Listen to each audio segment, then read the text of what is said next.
allons commencer la séance de cet après-midi sur les robots agricoles dans un marché mondial ou à l'assaut du marché mondial. Je suis heureuse de vous présenter Shainat Byrne, qui est analyste, comptable et analyste commercial au Yield Lab Europe Fund.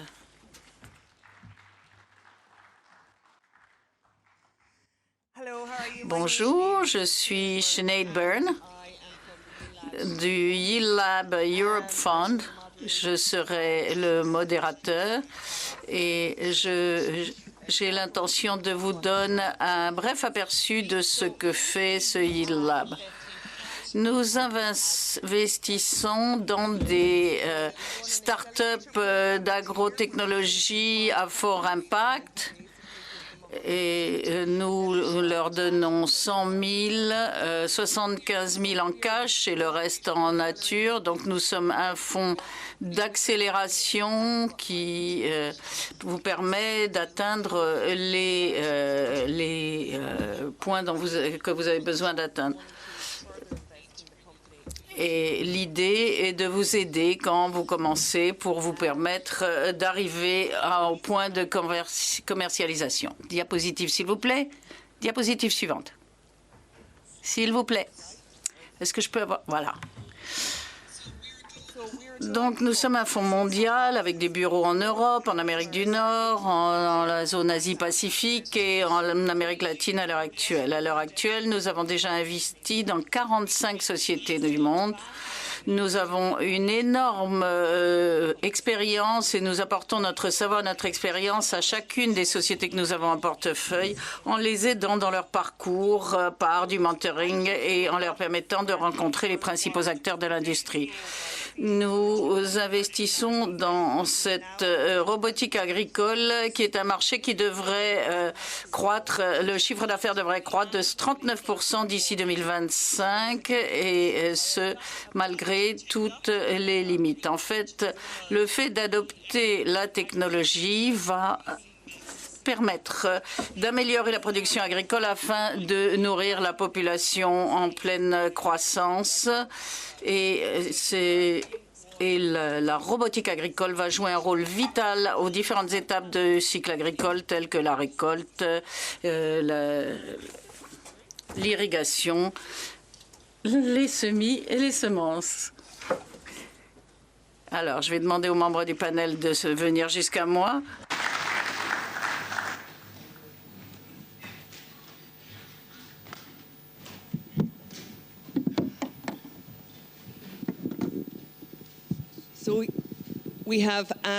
Nous avons donc avec nous Suresh de Tafé en Inde. Peut-être pourriez-vous nous dire quelques mots sur votre entreprise, Suresh?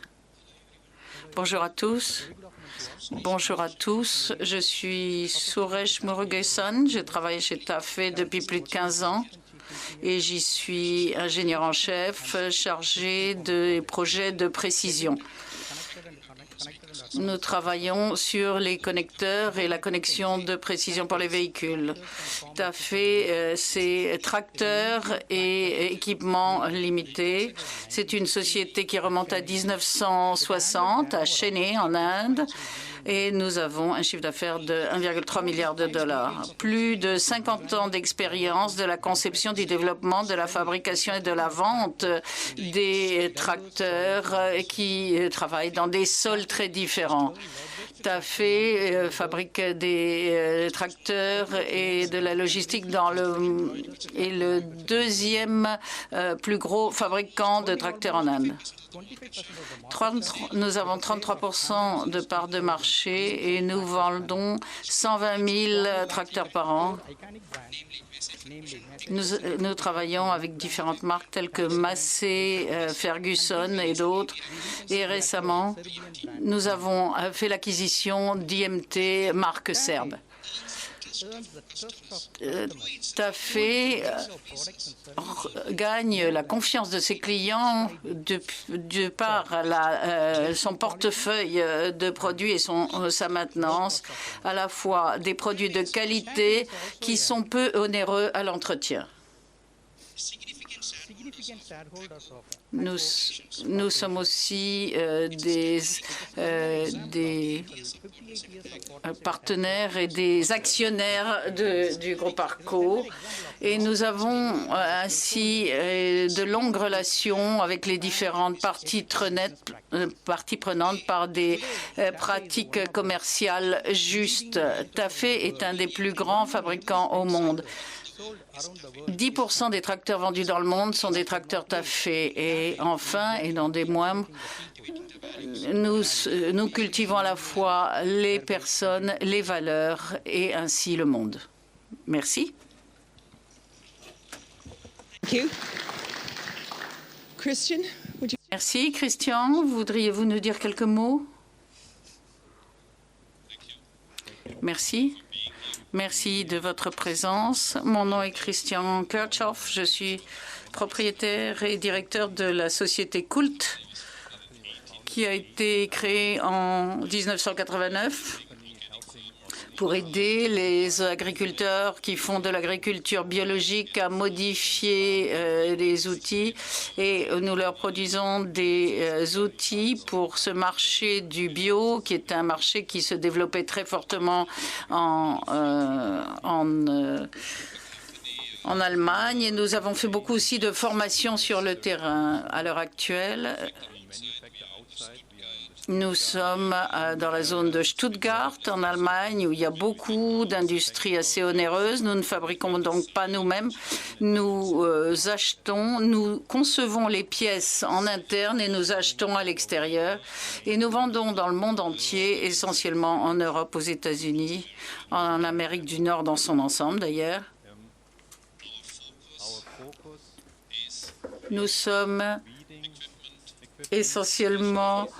Nous travaillons essentiellement sur de l'équipement leader.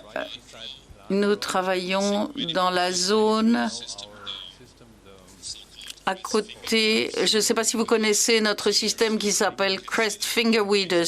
Ce sont des doigts jaunes. Vous les avez peut-être vus à l'exposition. Ce sont comme des doigts jaunes qui travaillent le sol autour de la plante. Et nous travaillons donc sur le rang de semis et autour du rang de semis pour faire un travail de désherbage mécanique. Vers l'année 2002, je me suis beaucoup intéressée à toutes sortes de systèmes électroniques, en démarrant par la caméra, les systèmes vidéo, les équipements dirigés par GPS. Et à l'heure actuelle, nous en sommes à une étape où nous travaillons avec des outils de vision qui travaillent entre les plantes et dans les rangées. Et nous travaillons sur l'étape prochaine de l'évolution technologique en essayant de voir comment on peut différencier les bonnes plantes et les mauvaises plantes, si je peux dire, les mauvaises herbes et les cultures. Alors, pour ce qui est de la robotique, nous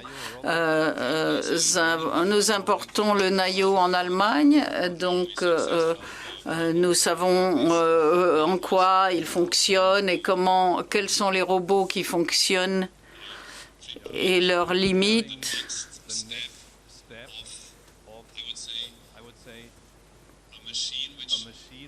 Et nous nous préparons pour l'étape suivante, c'est-à-dire une étape où,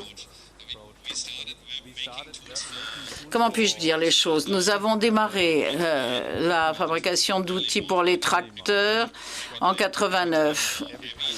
Et à l'époque, les outils devenaient de plus en plus lourds. Or maintenant, on revient en arrière, on fait des outils légers pour la robotique qui sont légers et efficaces. Je crois que vous le verrez très facilement dans le hall d'exposition et je serai ravie d'entendre vos commentaires tout à l'heure. Merci. Now, José, would you like to? Hello, everyone. Bonjour à tous. José Miguel Arizabalo. Je suis chez Hortifruit. Je vous remercie de m'avoir invité à cette table ronde. Chez Hortifruit, je suis directeur informatique et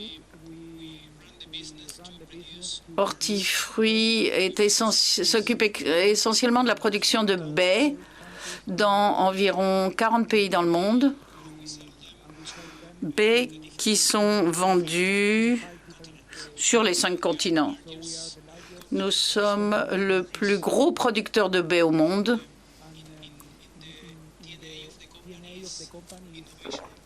Et l'innovation est inscrite dans notre ADN, raison pour laquelle nous sommes ici pour essayer de voir comment on peut innover en matière de robotique également.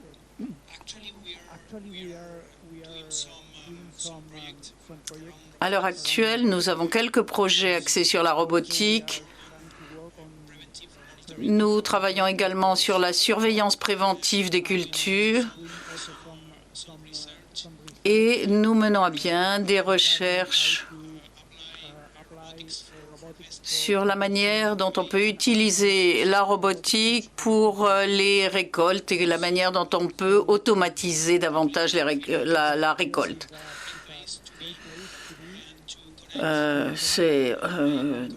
Je crois que le FIRA est un lieu fantastique pour pouvoir rencontrer des gens et travailler de manière coopérative en matière de robotique. Merci, Peter.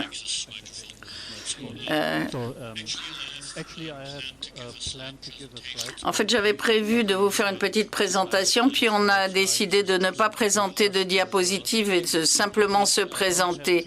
Je ne crois pas qu'il soit nécessaire de présenter mon entreprise. Je travaille chez John Deere. Tout le monde connaît John Deere. Je suis à Kaiserslautern et nous nous occupons de recherche. C'est-à-dire que nous sommes un groupe chargé d'étudier l'avenir et nos projets n'ont pas pour but de commercialiser quoi que ce soit sous peu. Alors, ce qui est important pour notre entreprise, c'est que nous ne sommes pas seulement un producteur d'agriculture ou de machines, mais nous construisons des machines aussi. Beaucoup de technologies peuvent aussi être appliquées au domaine de la construction également, dans le bâtiment. Donc, nous travaillons beaucoup avec la technologie des capteurs. Je suis à l'origine ingénieur en production. Et à mon sens, les machines agricoles sont un petit peu comme des machines-outils, si vous voulez. Nous faisons aussi des travaux de recherche pour certaines usines et nous voulons lancer la technologie 4.0 dans nos différentes usines. Et comme je vous l'ai dit, c'est un système qui est proche du système de fabrication, ce que nous faisons. C'est pour cela qu'on essaye de lancer aussi l'agriculture 4.0 avec des outils automatisés proches de ce que fait l'industrie avec l'industrie 4.0. Et enfin, vous seriez peut-être surpris, mais nous travaillons toujours quand même sur les moteurs à combustion parce que nous pensons que d'ici 10 ans, il en faudra quand même encore et il faudra encore de ces moteurs-là. Thank you, Peter. Now we will have Merci beaucoup. Nous allons entendre Rohan maintenant. Rohan. Merci aux organisateurs du FIRA de m'avoir invité à cette conférence. Je suis venue de loin pour parler avec vous. C'est un voyage de 39 heures, donc si vous voulez faire un voyage en Australie, venez me voir. Je travaille pour une entreprise qui s'appelle AGTech Centric et avec mes partenaires, nous essayons d'introduire les nouvelles technologies dans le secteur agricole et de faire face aux problèmes qui peuvent se poser. Pour vous donner un petit contexte sur l'Australie, nous avons beaucoup de production sans labour. C'est-à-dire, cela a révolutionné la production en Australie, et notamment compte tenu des sécheresses très lourdes subies par le pays. Nous avons donc nous utilisons une cinématique en temps réel et de l'auto-propulsion pour travailler dans les champs notamment. L'Australie a été le premier pays à chercher des applications de l'autopropulsion dans notre domaine de l'agriculture. Alors, c'est quelque chose de courant en Australie. C'est une pratique quasiment standard chez nous. Alors, bien sûr, il y a les challenges de l'ennui qui se présentent avec l'autopilotage, l'autotractage. Mais il y a quand même des tas d'opportunités. Et la valeur représente environ 7,4 milliards de dollars australiens d'économie de main-d'œuvre. Donc, c'est assez énorme. Mais notamment dans le domaine céréalier, cela pourrait représenter plus d'1 milliard d'économies. Et nous voyons bien la valeur potentielle pour l'industrie. Ça représente environ 50 millions d'euros. C'est assez significatif. Alors, récemment, en Australie, on a travaillé sur l'épandage autonome et nous pensons que c'est une étape logique. Certains ont peut-être entendu parler de l'entreprise qui s'appelle Swarm Farm, qui commercialise ces systèmes en Australie. Ils sont basés dans le Queensland et ils vendent leurs produits à l'heure actuelle. Mais nous avons quand même quelques problèmes réglementaires avec l'épandage autonome. Néanmoins, nous pensons que ça va être quelque chose qui va totalement changer la donne en réduisant les coûts, en améliorant l'efficacité, mais aussi en apportant de nouveaux modes d'agriculture, car cela a totalement modifié notre manière de pratiquer l'agriculture en Australie. Un mot que je voulais vous dire, est-ce que le marché est prêt dans le monde à l'heure actuelle? En tout cas, en Australie, l'Australie est prête. C'est un lieu idéal. Nous avons très peu d'obstacles réglementaires à l'autonomie dans les exploitations. Donc, si vous voulez travailler en Australie, venez chez nous à l'autre bout du monde. Thanks a million, Rowan. We're now going to... On va, si vous le voulez bien, passer donc à la deuxième phase de cette table ronde avec quelques questions. Quid du prochain robot? Sera-t-il petit ou sera-t-il grand? Deviendra-t-il grand ou restera-t-il petit? Je répondrai les deux. On aura des petits et on aura des grands. Comme je l'ai dit dans mon introduction tout à l'heure, nous avons de gros robots sur le terrain, peut-être plus d'ailleurs que de petits, surtout si on prend en compte les tracteurs qui sont autotractés et équipés de GPS, qui sont quasiment autonomes. Et, ceci dit, il n'existe pas de règles, sauf en Australie peut-être, pour indiquer comment les faire fonctionner sur le terrain. On a la technique, mais je dirais qu'on a plus de gros robots que de petits robots. On a différents types de robots, si, c'est mon... on a des clients qui utilisent ces grosses machines qui ne sont pas forcément autorisées encore comme des robots, même si on n'a pas de règlement sur le sujet. On a, c'est vrai, des gros tracteurs auto-tractés en quelque sorte et qui s'auto-guident. Je crois que l'Australie est prête à l'heure actuelle pour ce type de produit. Mais je suis d'accord pour dire que dans certaines applications, la robotique peut être utile, notamment si l'on a des bonnes sources d'énergie permettant l'autonomisation telles que les panneaux solaires, etc. Mais n'oublions pas les aspects maintenance et remplacement de certaines pièces pour certaines machines. Et c'est vrai qu'avec les robots, vous n'avez pas à vous soucier de ces aspects, ce qui constitue un avantage considérable. Il y a pas mal d'incertitudes à l'heure actuelle, mais il y a aussi des opportunités. Et parlons de l'Inde, si vous voulez bien. Eh bien, que plus de 80% des agriculteurs qui travaillent détiennent très peu de terres et donc détiennent de toutes petites parcelles.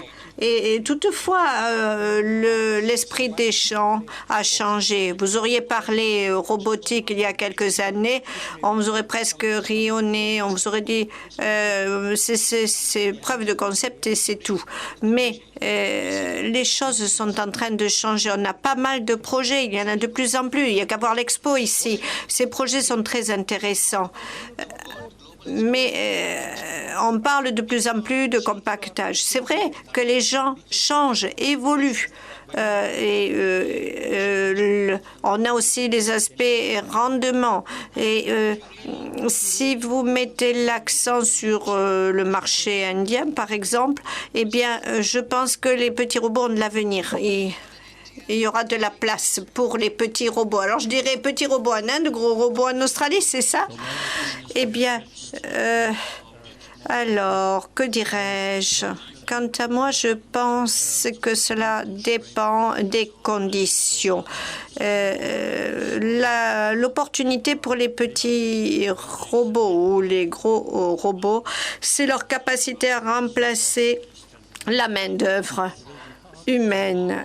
Je crois que les petits robots auront du mal à remplacer les gros équipements, les grosses machines.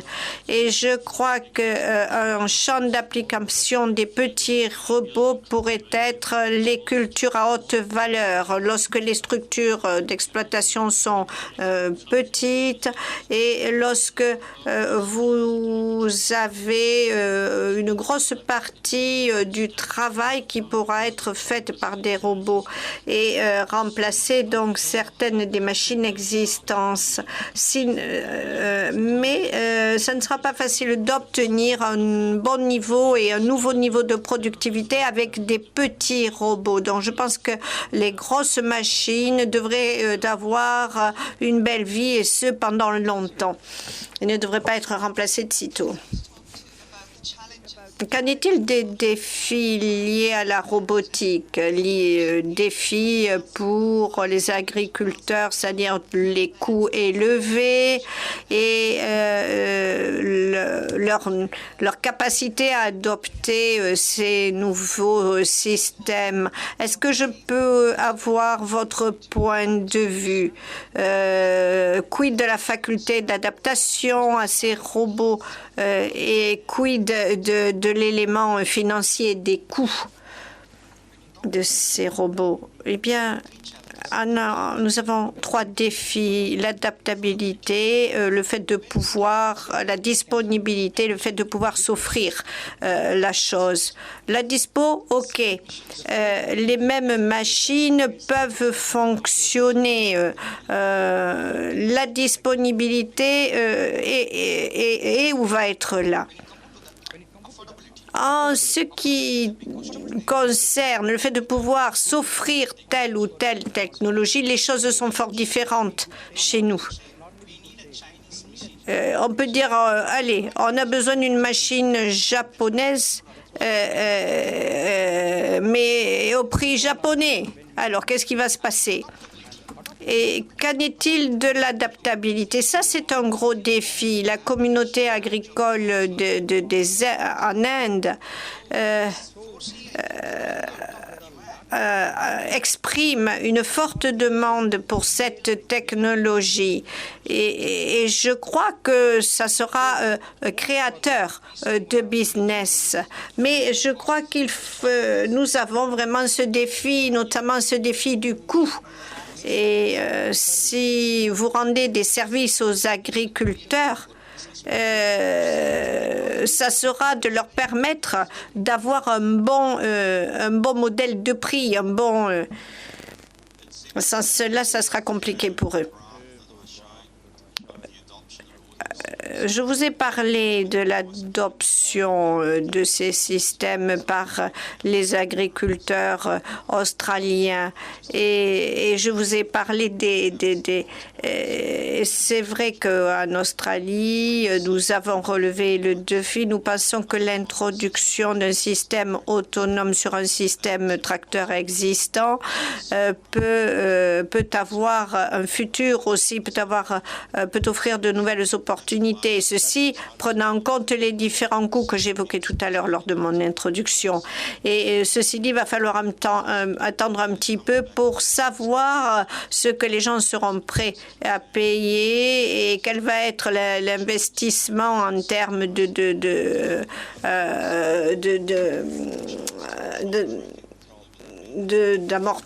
et quel va être l'amortissement de ces machines et je crois que tous ces facteurs les uns ajoutés aux autres vont prendre une importance considérable, mais il faut bien comprendre une chose en ce qui concerne la robotique, c'est pas tellement que le coût initial, mais c'est plutôt les avantages en termes de rentabilité à long terme qui vont faire la différence.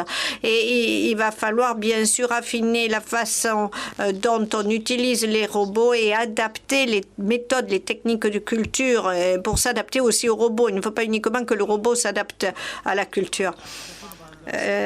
Du point de vue des agriculteurs, je dirais qu'il faut retenir deux mots-clés, devoir et qualité. Si nous avons des solutions robotisées qui sont plus productives que la main-d'œuvre et si nous pouvons récolter ou faire des tâches agricoles de meilleure façon et mieux qu'avec de la main-d'œuvre humaine, alors là, on avancera. Le coût, c'est un facteur important, bien sûr, mais je crois que la façon dont les robots peuvent être vendus devrait aider à gérer cette partie de l'équation, c'est-à-dire la partie coût, la partie prix. Je crois que ce sont des éléments à prendre en compte, donc.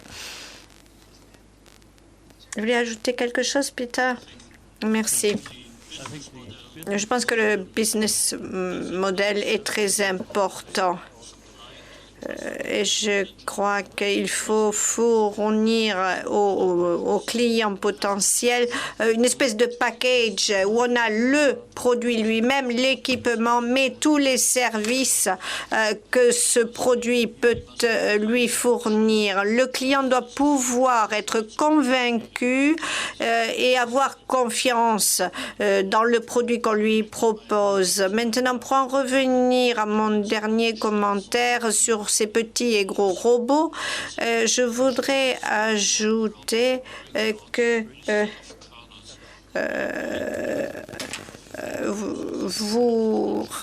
vous dire que si vous avez un robot qui ramasse, par exemple, des fruits à coque, eh bien, il pourra agir et en ramasser beaucoup plus en nombre. Mais il faut que ce soit des machines suffisamment importantes, suffisamment grosses. Et c'est pour cette raison que ces grosses machines sont essentielles pour le labour, pour d'autres opérations agricoles. Mais ça ne peut pas toujours marcher. Ça ne peut pas toujours marcher. Parfois, la main-d'œuvre reste importante. La main de l'homme reste essentielle. Donc, ce qu'il faut, c'est bien montrer aux agriculteurs que le robot est une valeur ajoutée.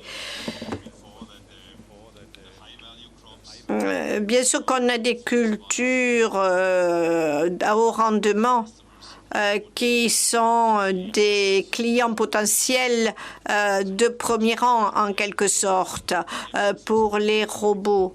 Et c'est vrai que et c'est la même chose pour ce qui est des légumes, la production de légumes. Vous allez planter pendant 6 mois, mais en revanche, pour d'autres cultures, les cultures se font sur une courte durée. Par exemple, pour la betterave à sucre. Et ça, c'est à prendre en compte aussi le temps de production, de culture. Et je crois qu'il faut aussi évoquer l'aspect sécuritaire. Et je crois qu'on aura de plus en plus de robots dans les champs. Et c'est vrai pour l'Europe et sûrement aussi si les financements sont suffisants pour aider les agriculteurs à se lancer dans ces nouvelles technologies. C'est d'ailleurs, je crois, le cas en France. N'oublions pas que la décision financière est difficile à prendre pour de nombreux exploitants. Et donc, avoir 5 petits robots dans un champ, devrait pouvoir aider à gagner de l'argent, mais c'est pas encore le cas. Et c'est la même chose d'ailleurs aux États-Unis. En ce moment, c'est vrai en Europe, c'est aussi le cas aux États-Unis. Donc, ce sont de véritables problèmes. Un tracteur, il peut faire un demi-tour sur une route, pas le robot encore. Donc, l'aspect sécuritaire est très important. Oui, vous avez raison. La sécurité, c'est un mot-clé. Et par ailleurs, on a le problème du cadre juridique. C'est vrai qu'on peut avoir depuis 15-20 ans des machines semi-autonomes ou autonomes. Et on a un niveau d'autonomie très important pour certaines de ces machines. Et c'est vrai que ça pourrait être assez facile de retirer les conducteurs d'un point de vue purement technologique. Néanmoins, demeurent les problèmes juridiques attachés à cette façon d'évoluer ou de faire. Et on faisait le parallèle avec la circulation sur la route. Les gens acceptent bien sûr de passer le permis permis poids lourd, permis de voiture, permis de conduire voiture, de tourisme, etc. Ça, c'est accepté. Les gens en ont accepté les augures et les contraintes. Et les gens, évidemment, mettent vraiment le curseur sur ces problèmes pour les robots. Et il faut y réfléchir tout en sachant que, bien sûr, les machines qui sont totalement autonomes peuvent être encore plus sûres que des machines avec intervention de l'homme ou enfin conduite guidée par des hommes. Donc, je dirais qu'on approche de ce point. De toute façon, la technologie est déjà disponible. Ce n'est plus qu'un problème peut-être de cadre juridique. En ce qui concerne la sécurité routière ou la sécurité pour ces tracteurs, etc., qu'est-ce qui se passe en termes d'accidents? Les accidents se produisent essentiellement au niveau de manquement de sécurité des opérateurs humains et pas des machines elles-mêmes. I respect it. Je respecte tout à fait les opinions exprimées, mais je ne suis pas tout à fait d'accord. En général, la technologie précède les réglementations et la sécurité. Donc, je tiens compte de ce que vous dites, mais si la technologie est prête, productive, de bonne qualité, qu'elle fonctionne, les réglementations iront de l'avant, elles suivront. À mon sens, c'est un sujet dont il faut tenir compte, effectivement. Mais à mon sens, il faut que la robotique, la technologie soit prête. Et pour l'instant, ce n'est pas le cas. D'après notre expérience en Australie, les réglementations viennent beaucoup de l'industrie minière. L'un des challenges qu'on a rencontrés en Australie, c'est notamment, c'est pas tellement les coûts, mais si vous arrivez à trouver des gens qui sont prêts à venir travailler dans les zones reculées d'Australie. Les 4000 principaux fermiers en Australie ont des fermes qui font plus de 10 000 hectares. C'est énorme. Et ils ont des problèmes pour trouver du personnel. Et en plus, on a des entreprises qui sont souvent des entreprises familiales, mais qui deviennent de vrais groupes, de vraies corporations, de vraies grosses entreprises. Et du point de vue sécurité, là, ils peuvent avoir des problèmes. Et ce sont eux qui essayent de se protéger s'ils utilisent des systèmes semi-autonomes et ils essayent aussi d'éliminer les opérateurs dans les tracteurs parce que en Australie, ils s'ennuient. Les opérateurs s'ennuient dans les tracteurs. Ils s'ennuient pendant des heures et c'est en fait on essaye de les protéger de ces tâches répétitives et ennuyeuses.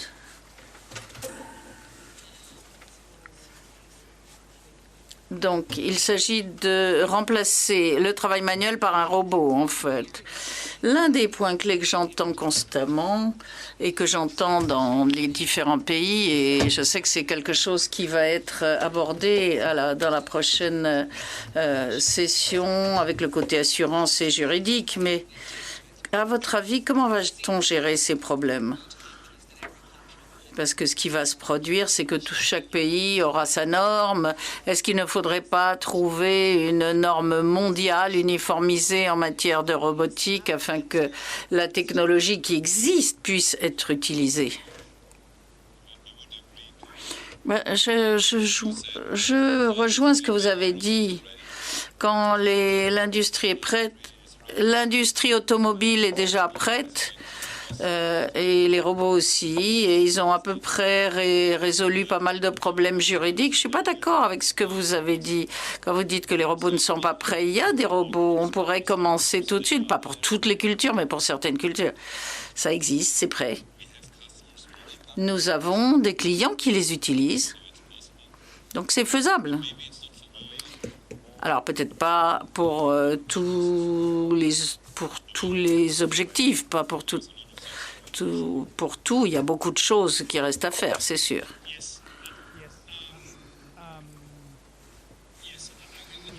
Je suis d'accord avec ce que vous dites, oui, effectivement. Il y a des robots qui sont prêts pour certaines activités agricoles, mais dans le domaine dans lequel nous œuvrons, c'est-à-dire les baies, il n'y a pas à l'heure actuelle de robots. Et il y a des activités qui ne peuvent pas encore être robotisées.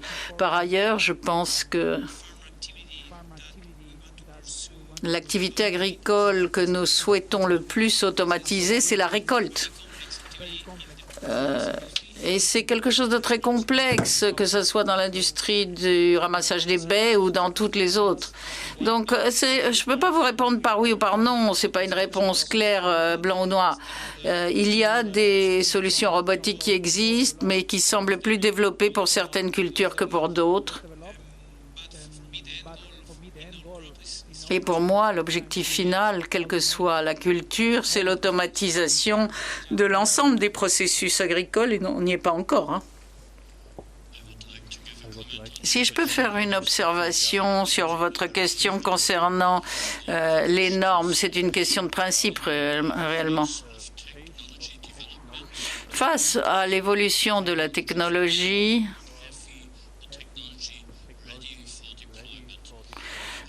on se demande si la technologie est prête à être déployée sur le terrain. Nous sommes encore à une phase de déploiement et à cette étape-là, toute normalisation serait un obstacle.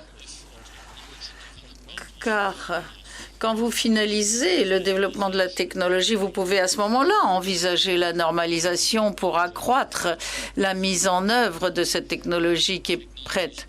Mais quasiment toutes les technologies qui permettent de gérer les machines de manière autonome et que l'on peut appeler des robots sont loin d'être finalisées. Je pense qu'il est beaucoup trop tôt pour envisager un processus de normalisation. Ceci étant dit, donc, quelle est l'opinion de tout un chacun sur le moment où on aura des robots? Certains disent que les robots sont déjà là, d'autres pas encore,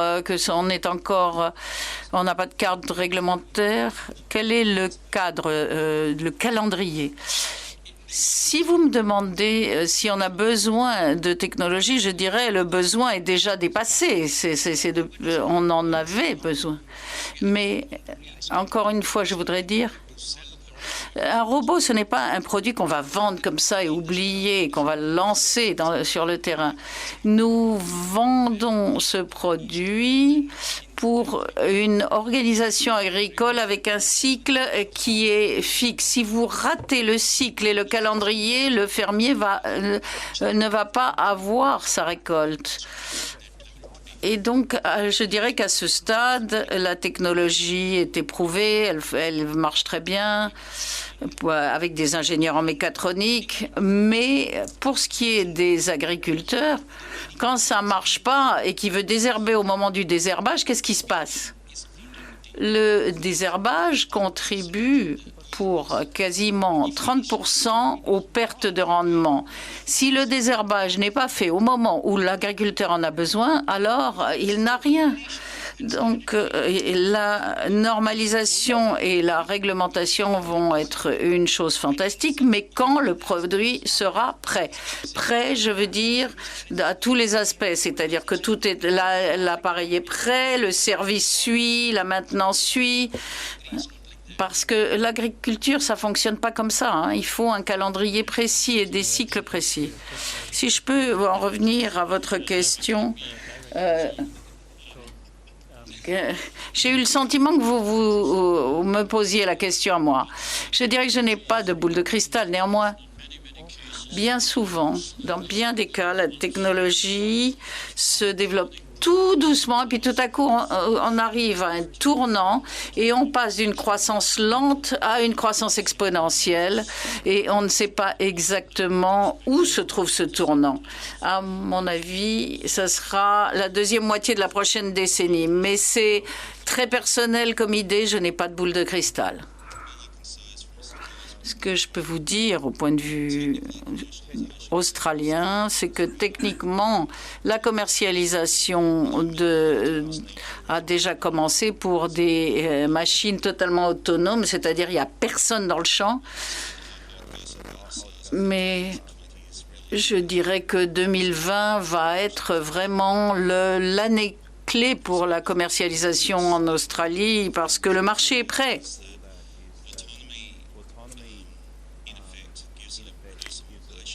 Et l'autonomie amène davantage de patience chez les opérateurs parce que tout à coup, ils ne doivent plus être assis à faire des tâches répétitives toute la journée. Ils peuvent se consacrer à autre chose.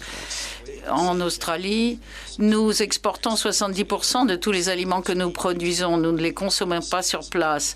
Et donc, une tâche importante, c'est de répondre aux exigences des marchés internationaux avec une diminution notamment d'utilisation des pesticides pour les produits alimentaires. Et cette autonomie va nous permettre de libérer du temps et être un facteur significatif pour répondre à ces exigences, notamment pour la culture maraîchère.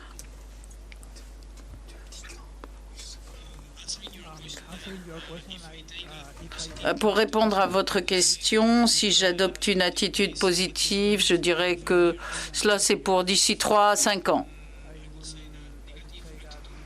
Si j'adopte en revanche une attitude négative, ce serait d'ici 5-10 ans. Mais en fin de compte, ce n'est pas tant que ça. Quand vous regardez le montant des investissements qui sont faits en technologie agricole, c'est énorme. En 2015, c'était de l'ordre de 10 milliards. L'an dernier, on était à 16 milliards. Et cette année, on va probablement dépasser les 20 milliards. Donc, il y a beaucoup d'investissements derrière tout cela. Et ces investissements vont donc pousser la technologie et les solutions robotiques, raison pour laquelle je dirais que c'est plutôt d'ici 3 à 5 ans que nous aurons des solutions robotiques pour l'industrie agricole. Avant de prendre les questions de la part du public, est-ce que quelqu'un ici sur scène souhaite ajouter quelque chose de particulier sur la robotique? Peter? Alors, quand on parle de robotique, ou moi je préfère les machines autonomes ou des machines agricoles qui fonctionnent de manière autonome, je pense qu'il faut penser au secteur automobile routier et regarder les prévisions quant aux voitures totalement autonomes sur nos routes. Un des scénarios possibles serait d'avoir un conducteur qui ressemble un peu à l'opérateur des machines agricoles. Et je pense qu'à long terme, il y aura un conducteur. Mais la technologie permettra à ce conducteur de ne pas être forcément dans la voiture. Donc, je pense que pour les voitures autonomes à l'avenir, on aura des centres opérationnels, centres de contrôle, avec un opérateur qui pilotera une flotte de voitures. À mon avis, ça, c'est réaliste. Et une fois que ça sera en place, on pourra envisager des structures analogues dans le domaine agricole avec un opérateur qui pilotera plusieurs machines et il pourra être au bord du champ ou à bord d'une des machines ou dans son bureau même. Et je pense que ça sera un des scénarios possibles et il faudra quelques années avant que ce soit possible du point de vue légal. Et donc l'idée, c'est d'essayer de trouver une solution ou un scénario qui nous permette de fonctionner avec des machines plus importantes et de considérer plus ou moins un champ dans une exploitation agricole comme un environnement public. Est-ce que quelqu'un souhaite ajouter quelque chose ou est-ce qu'on ouvre la parole à la salle? Si je peux avoir une seconde. Je me souviens que quand j'ai commencé à parler du pilotage visuel des machines. Quand on a commencé à en parler, on a dit ça fonctionnera jamais. Moi, je disais, d'après mon expérience sur le terrain, ça ne fonctionnera jamais. Puis, dans les années 2000, on a commencé à investir dans ce domaine-là. Et maintenant, c'est quelque chose de normal, de standard. Et quand je réfléchis à la robotique, j'ai vu le premier robot de terrain en 2001, je crois, aux Pays-Bas. C'était un projet qui s'appelait Automate, je me souviens plus très bien. Je crois que c'était 2001-2002, par là. Et ça fait presque 20 ans. Hein. Je crois personnellement qu'on n'est plus très éloigné de la robotique complète. On a déjà pas mal de robots. Il y en a déjà pas mal qui sont vendus dans toute l'Europe. Et l'étape suivante est au tournant. Je ne dirais pas que ça prendra très longtemps, mais je crois que vous êtes le plus intéressant ici parce que c'est vous qui voulez un robot pour récolter les baies. La Californie voudrait aussi un robot pour récolter les fraises. Mais qui aurait pensé il y a des années qu'on pourrait avoir un robot de désherbage, je ne sais pas. C'est aussi intéressant, en fait. Il y a des cultures qui ont changé parce que certains robots ne pouvaient pas s'adapter. Donc, il faut parfois modifier les modèles et il faudra peut-être changer quelque chose. Peut-être faut-il davantage industrialiser les choses, créer des zones de sécurité, je ne sais pas. Mais enfin, le modèle risque de changer.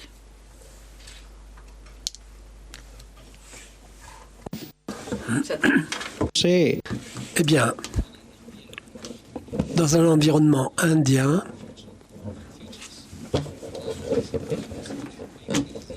si il y a un problème de rareté. Sur la base de notre expérience, nous avons besoin de personnes, nous avons besoin d'améliorer la productivité. Si vous parlez des plantations de coton, avec 1,5 million d'hectares, un tiers donc de la production mondiale, eh bien, le rendement par hectare est très faible. Donc, ce pourcentage, 10% sur 25 millions d'hectares, pourra être automatisé. Et en utilisant un investissement de 4-5 millions de dollars ou milliards de dollars, c'est ce que j'ai dit hier. Il y a un besoin. La technologie doit suivre. Eh bien, si le producteur peut se l'offrir, il verra que c'est valable. Et donc, il y a un avenir pour le robot si le producteur peut se l'offrir. Oui, je voudrais souligner que quelque chose qui est très important pour moi, lié à la collaboration. Quand on parle de cette technologie, il faut travailler ensemble. Il faut un effort collaboratif. On ne peut être efficace et agile que si on travaille ensemble. Si nous avons des compétiteurs en face de nous, nous devons également résoudre un certain nombre de problèmes industriels. Donc, on doit travailler ensemble pour les résoudre. Un bon exemple, ici, vous avez des gens qui viennent de pays différents. Et nous avons probablement des différences, mais les objectifs restent les mêmes.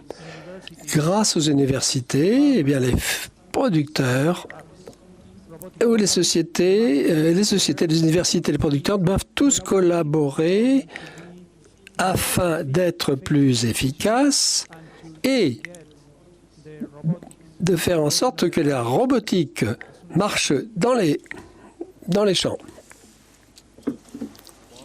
Eh bien, n'oubliez pas qu'en Australie, nous avons des grandes surfaces. Et c'est très difficile pour les producteurs de savoir exactement ce qui se passe sur leur ferme. Et ceci produit également ses propres problèmes.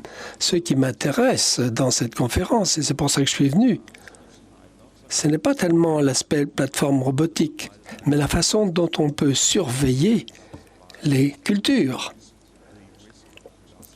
pour essayer de mieux analyser le système de production. La façon dont on utilise la robotique, on pense à des petits robots, mais les robots seront une façon de surveiller et d'améliorer donc la production des agriculteurs. Et c'est ce qui me motive et je pense qu'on est tous d'accord avec ceci. Et il faut donc avancer collectivement. Et la robotique est un élément. On va prendre des questions dans la salle. Est-ce que ça marche? Oui.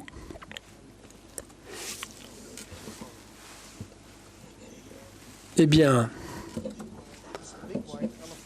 on n'a pas parlé de l'abîme financier. Vous avez 12 000 drones qui font de l'épandage actuellement. Et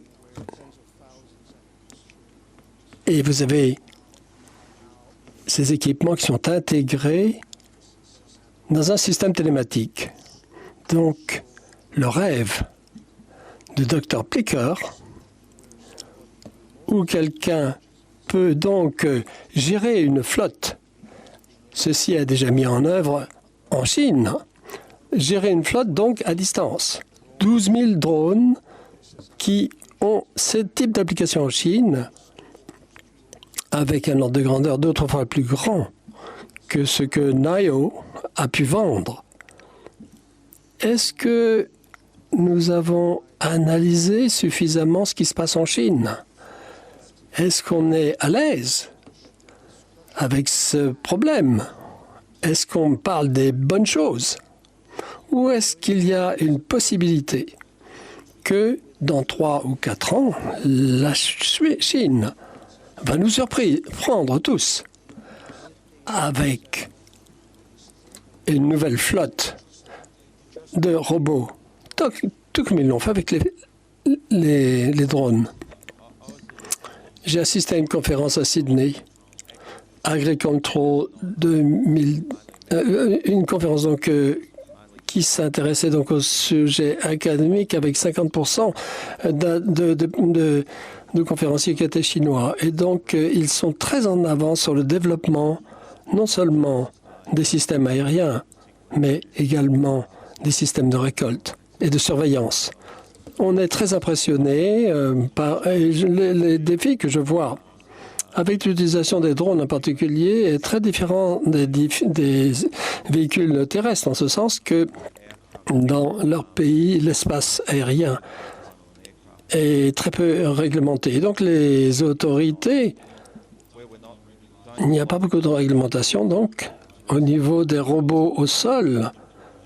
Mais si on est dans l'air, c'est totalement différent. Et en ce qui concerne l'application agricole, et pour le pesticide, c'est très difficile d'en discuter avec eux.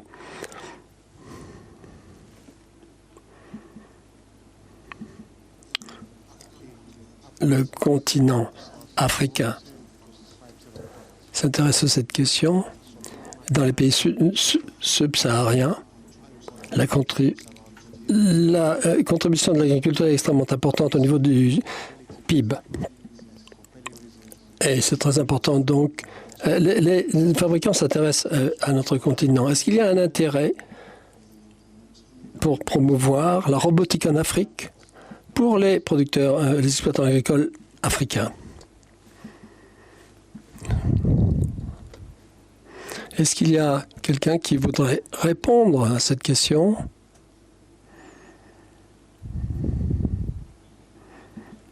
Je ne peux pas commenter parce que nous faisons des outils et non pas des robots. Des outils pour les robots. Les tracteurs, c'est un domaine qui nous intéresse. Mais peut-être que Peter pourrait faire un commentaire. Oui. On a déjà discuté cette question lors de la pause et donc on n'est pas très on s'intéresse pas particulièrement à cette zone subsaharienne. Mais je pense que le problème, ce n'est pas l'Afrique par rapport aux robots. L'Afrique a un problème de mécanisation. Et je pense qu'ils ont besoin d'avoir... la mécanisation, c'est vraiment la clé pour le développement du continent africain. Et une machine ou une taille de machine qu'on a présentée lors... C'est une machine qui était autonome avec des batteries de 48 volts. Et je pense que ça, c'est une technologie qui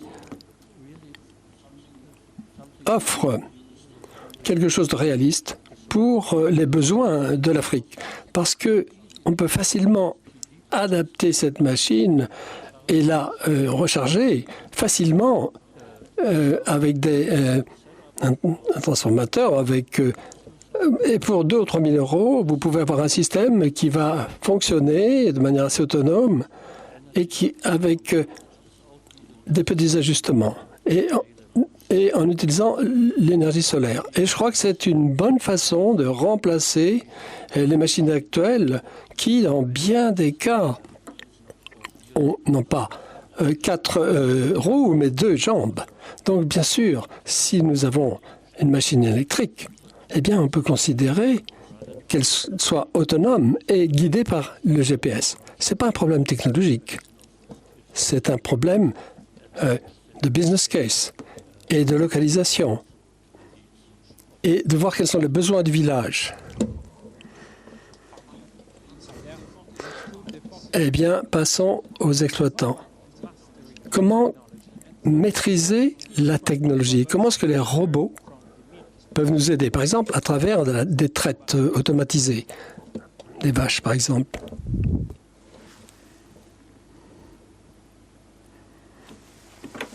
Quelqu'un veut répondre?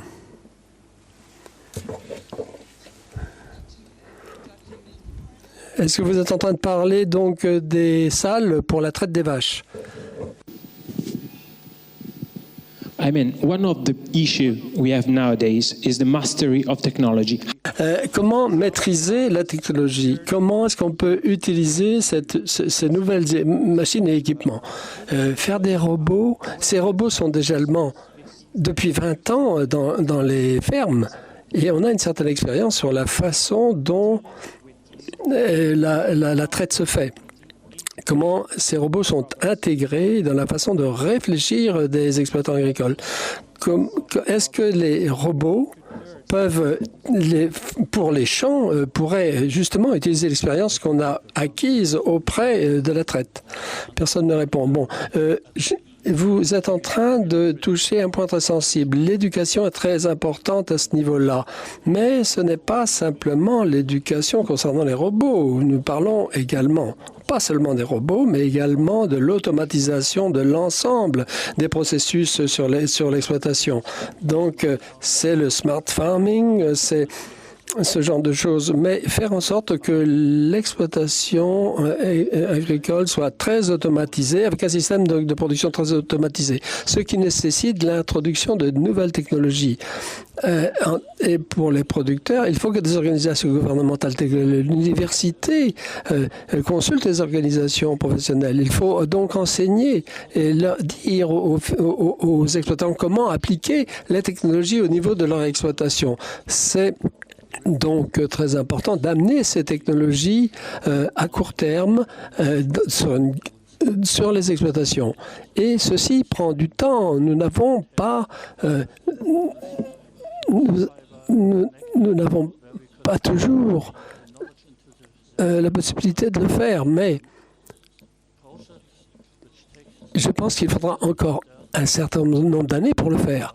C'est la raison pour laquelle la robotique est très importante, car c'est une révolution. Et ceci devrait se passer lors de la deuxième moitié du siècle. Je pense que jour après jour, il y a de plus en plus de solutions et d'idées et de technologies qui sont introduites, mais de manière très lente. Et donc, dans un certain nombre d'années, nous aurons une bascule. Et je crois que nos prévisions, c'est de ne pas d'être trop optimistes dans le court terme, ou dans le calendrier que nous avons établi. Je comprends que du point de vue des producteurs, l'introduction de cette technologie peut créer un certain nombre de frictions dans le business parce que c'est quelque chose de complexe. Il y a beaucoup de problèmes. Je suis très impliqué dans le domaine agricole depuis les années 70 et depuis, il y a beaucoup de technologies qui ont été introduites et qui sont utilisées en Australie. Et on va vers plus d'autonomie. Eh bien, ce qu'on a constaté en Australie, plus particulièrement pour les grandes exploitations, eh bien, c'est que les services se développent et donc il s'agit d'une structure commerciale extrêmement complexe, plus particulièrement au niveau des services qui soutiennent donc qui supportent cette technologie pour les exploitants. Donc, je crois que c'est beaucoup plus facile de voir l'introduction de nouvelles technologies, de voir comment cela va se passer. Je crois que ça, c'est très critique, et ces technologies n'ont pas encore été adoptées parce que il faut qu'il y ait des structures de soutien de ces services avant leur mise en œuvre. Donc, voilà. D'autres questions? Oui. On a parlé beaucoup des différents business models du point de vue des fabricants, mais également du point de vue de l'exploitant agricole. Mais pour moi, en tant que membre d'une organisation, j'aimerais savoir ce que vous pensez. Est-ce qu'il y a une possibilité pour nos associations qui est-ce qui va faire est-ce que c'est le fabricant qui va fournir les services, ou est-ce que ce sera une organisation de services, ou du point de vue par rapport aux voitures autonomes, est-ce que les véhicules électriques auront beaucoup moins de pièces qu'un véhicule avec un véhicule diesel, par exemple? Donc, est-ce que vous aurez la même chose? Est-ce que ce sera parallèle, la même chose pour la fabrication de ces véhicules autonomes? Est-ce que le fabricant va répondre: si vous voulez automatiser un système de production, si vous éliminez la partie humaine, vous devez améliorer le système de gestion. Et pour un système industriel, avec zéro défaut au niveau de la production, cela signifie que vous aurez des machines-outils avec un surdimensionnement, de sorte que ça ne va pas tomber en panne. Donc je pense que au niveau agricole, on ne peut pas faire exactement ceci, mais il faut mettre en œuvre des systèmes qui vont prévoir les perturbations et à l'avenir, de sorte qu'on peut réagir à temps. Donc, en cas de panne de la machine accidentelle, eh bien, ceci ne doit pas se produire. C'est donc le point critique. Et l'autre point concernant cette question, c'est également important, certainement, d'avoir des ateliers afin de voir comment on peut réparer et entretenir la machine. Et nous avons également besoin de pièces de rechange qui peuvent être également mises en œuvre à très court terme. Ce sont des challenges qui ne peuvent pas être réalisés partout. Les grandes sociétés telles que Echo ou John Deere ont leur système de pièces de rechange, mais il faut quand même éduquer le personnel, et également les opérateurs de ces machines doivent également être bien formés par rapport à cette question. Je pense que nous avons des services de formation, mais il faut que le produit soit suffisamment mûr. Comme vous l'avez dit, John Deere et Echo ont un très bon réseau de réparation. Une fois que le marché se développe, eh bien, le service va se développer parallèlement également. Mais la question, c'est la standardisation. Et ça, c'est la grande question à long terme. Et c'est important pour cette technologie de la robotique. Et à ce moment-là, ce sera facile de traiter cette question.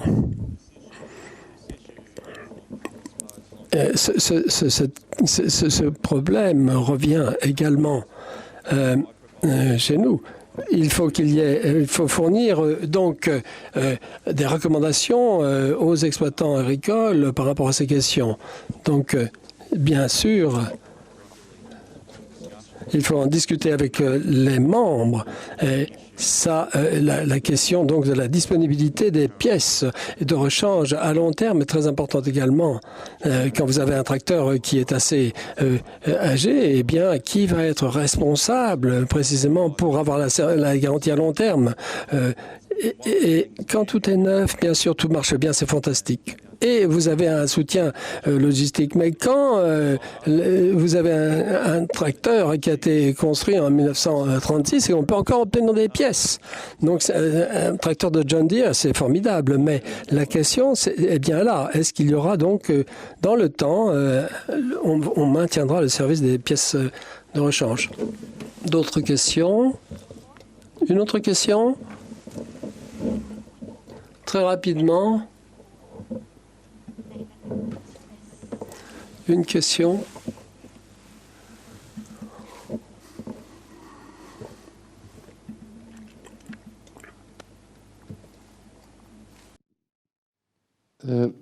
En revanche, moi, je vais la faire en français, si c'est possible. Donne 2 secondes qu'on installe les casques de traduction. Toujours pas plus compétent que ce matin. On vous écoute. J'ai regardé un peu le programme d'aujourd'hui et demain, le thème d'aujourd'hui aussi. Je pense que la robotique est effectivement à l'assaut du marché mondial, mais l'agriculture, ça se passe dans les champs, ça se passe au milieu des populations.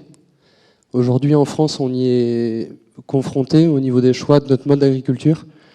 Et est-ce que vous avez réfléchi, en termes de robotique, sur la communication qu'on pourrait avoir au niveau de la population, la formation au niveau de la population? Notre ami australien nous dit que des gros tracteurs autonomes fonctionnent là-bas, parce qu'il y a des très grandes fermes qui sont de 10 000 hectares clos, donc les tracteurs peuvent naviguer tout seuls, il n'y a aucun souci. La problématique, c'est est-ce que les gens vont accepter de voir des petits robots qui seront bien différents de nos gros tracteurs? Les gros tracteurs, ils ont l'habitude de les voir. Les petits robots, c'est forcément géré de façon autonome, alors qu'un tracteur qui est auto-guidé, on ne sait pas s'il y a quelqu'un dedans, mais en tout cas, ça reste naturel, ça reste dans le visuel normal de l'individu en France et dans d'autres pays du monde. Est-ce que vous avez prévu, les compagnies, les fabricants de matériaux agricoles ou des plus petits robots, est-ce que vous avez prévu de communiquer auprès de la population pour expliquer pourquoi ça sera mieux d'utiliser ces robots, plus performants et peut-être économiquement plus... Enfin, mieux, quoi.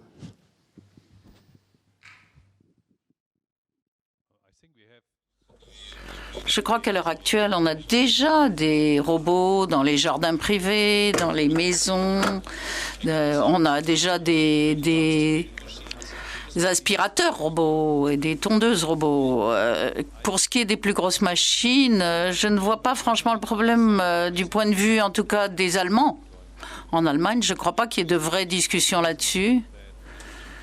Je pense qu'un robot dans un champ ouvert, un champ non clos dans une zone très peuplée, sera toujours quelque chose qui aura besoin d'être surveillé. Je crois qu'il y aura peut-être 5 petits robots et une personne avec un gilet rouge qui pourra gérer le tout. On ne pourra pas avoir des tracteurs autonomes dans des champs entourés de maisons. En fait, c'est une très bonne question, ce que vous posez là. Il y a quelques instants, Peter nous a parlé de robotique. Et en fait, il a dit que ce n'était pas seulement la robotique, mais aussi l'agriculture numérique. Puis l'étape suivante va concerner l'adoption, les changements culturels. Alors peut-être que la technologie sera viable, elle sera disponible, mais si les agriculteurs ne la connaissent pas ou n'en connaissent pas les avantages ou ne veulent pas les utiliser, à ce moment-là, ça ne sera pas couronné de succès, ça ne sera pas adopté. Je pense notamment chez Hortifruits et au fait que nous avons les mêmes problèmes parce que les gens dans leur vie quotidienne ou personnelle utilisent la technologie, les réseaux sociaux, Instagram, les différents systèmes informatiques. Mais quand il s'agit d'activités agricoles, ils n'utilisent pas autant la technologie et ils ne voient pas que la technologie peut les aider eux aussi. Educational program or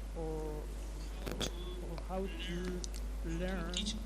Donc il faut un programme éducatif pour leur enseigner que la technologie n'est pas qu'une partie de leur vie ou de leur activité, mais que cela peut aussi faire partie de leur activité agricole. Et il y a une manière de résoudre ce problème. Ça peut être une activité parallèle au développement de la robotique et de l'agriculture numérique, c'est-à-dire il faudrait peut-être développer une stratégie pour enseigner aux agriculteurs et pour nous, pour enseigner aux gens qui sont au sein d'Hortifruits. La question posée est une très bonne question. Le problème de ce qu'on appelle largement la sociolescence est très important.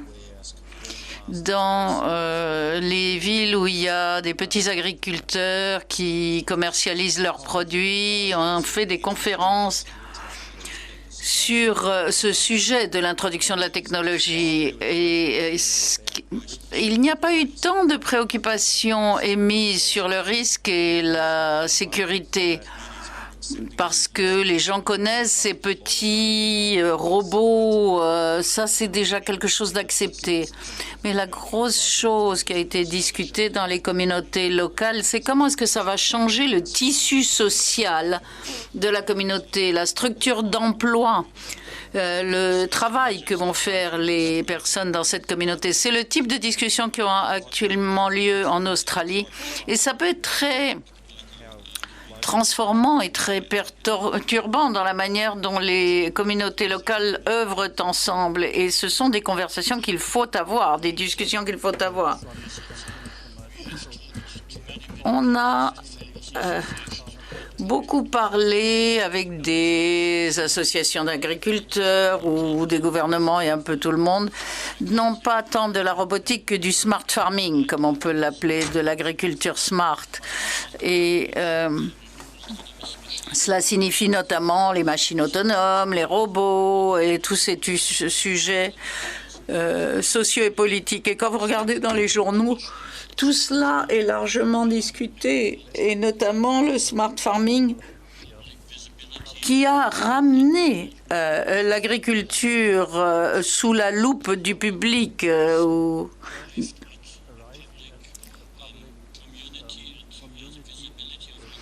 Et de sorte que la visibilité de l'agriculture a considérablement augmenté auprès du grand public grâce à ces nouvelles technologies.